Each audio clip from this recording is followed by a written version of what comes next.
በስመ አብ ወወልድ ወመንፈስ ቅዱስ አሐዱ አምላክ አሜን። ሰባተኛ ሳምንት ኒቆዲሞስ። ይህ የሰባተኛው ሰንበት ስያሜ ነው። የዕለት ኒቆዲሞስ የተባለ የአይሁድ መምህር በሌሊት ወደ ጌታው ወደ ኢየሱስ ክርስቶስ እየመጣ ይማር እንደነበር ይታሰብበታል። በዚህ ዕለት የኒቆዲሞስን ታሪክ የሚያስታውስ መዝሙር ይዘመርበታል።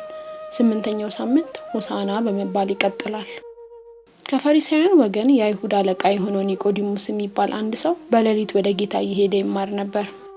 ኢየሱስም አለ፣ እውነት እውነት እልሃለሁ፣ ሰው ዳግመኛ ካልተወለደ በቀር የእግዚአብሔር መንግሥት ሊያይ አይችልም አለው። ሰው ከውሃና ከመንፈስ ካልተወለደ በቀር ወደ እግዚአብሔር መንግሥት ሊገባ አይችልም። ከስጋ የተወለደ ስጋ ነው፣ ከመንፈስም የተወለደ መንፈስ ነው። የዮሐንስ ወንጌል ምዕራፍ 3 ከቁጥር 3 እስከ 6። ጌታችን ወደዚህ ምድር መጥቶ የምስራቹን ቃል ሲያውጅ እስራኤላውያን የተቀበሉት በተደበላለቀ ስሜት ነበር። በአንድ በኩል ሕዝቡ ለብዙ ዘመናት በባርነት ሲገዛ ስለነበረ ከሮማውያን ቀኝ ግዛት ነፃ የሚያወጣቸው መሲህ ይፈልጋሉ። በሌላ በኩል ደግሞ ሕዝቡ ለብዙ ዘመናት በባርነት ቀንበር ስለደከመ ተስፋ በመቁረጥ ተዳክሞ ነበር። መሲህ ቢመጣ እንኳን ይመጣል ብለው የሚጠብቁትን ጦር ይዞ ሰራዊት አስከትሎ ነው ብለው ያምኑ ነበር። ስለዚህ ነው ክርስቶስ መሲህ ነኝ ብሎ ሲመጣ ለመቀበል ፈቃደኞች አልነበሩም። ምክንያቱም ደግሞ ጦር ሳይዝ ሰራዊት ሳያስከትል እንዲሁ ባዶ እጁን አርነት ላወጣችሁ መጥቻለሁ እያለ ደጋግሞ ተናግሯልና ነው።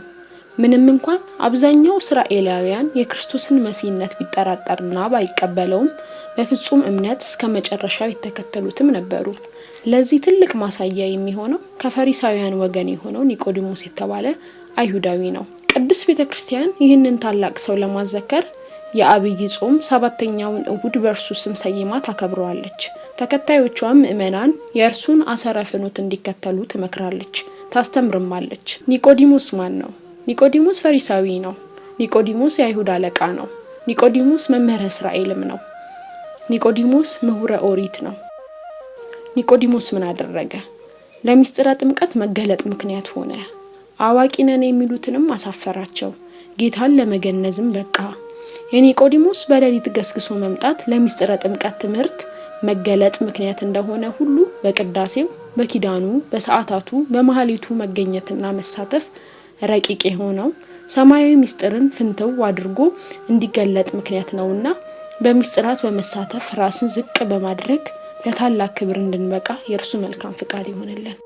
ወስብሐት ለእግዚአብሔር።